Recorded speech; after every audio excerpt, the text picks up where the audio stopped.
Today I'm going to be giving you instructions on how to complete your organic acids test or your OATs test. Everything you need to complete your test is within this kit. I'm going to go over each one of those pieces, so hopefully there's no questions.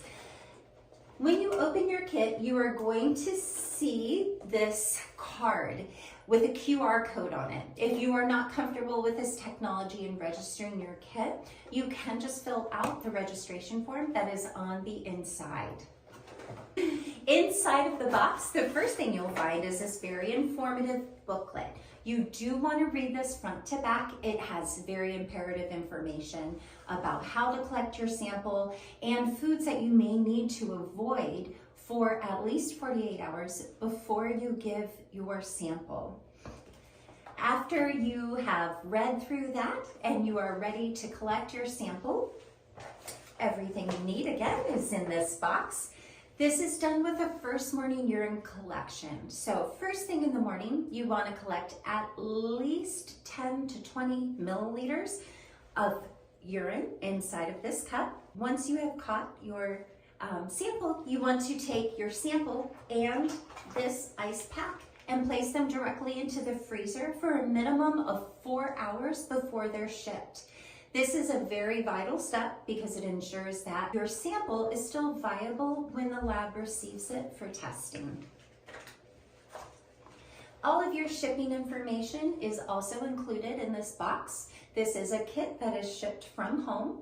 It has all of the information on the front and the back, but I just want to show you the pieces.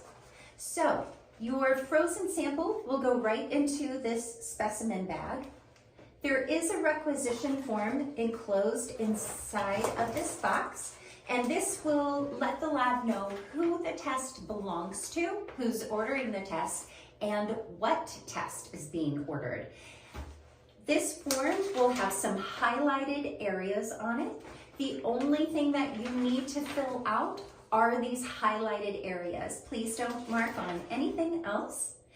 And that way we can ensure that we get the results in the most timely manner. Once you're ready to pack that up inside your specimen bag, the requisition form goes right in the back into this super secret envelope. We slip that right in there. Your frozen sample goes right into the Ziploc portion. Once that is all packed up, you will put your sample into this thermal bubble nailer. The entire bubble nailer goes right back into the box with the ice pack on top of it. You can pack up the box and put the entire box right into this UPS mailing envelope. This needs to be dropped off at UPS toward the end of the day, or you can call to schedule a pickup to make it more convenient, and they will come directly to you at your workplace or home. You do want to keep your sample frozen until they are able to pick it up or you are able to drop it off toward the end of the day at a UPS location.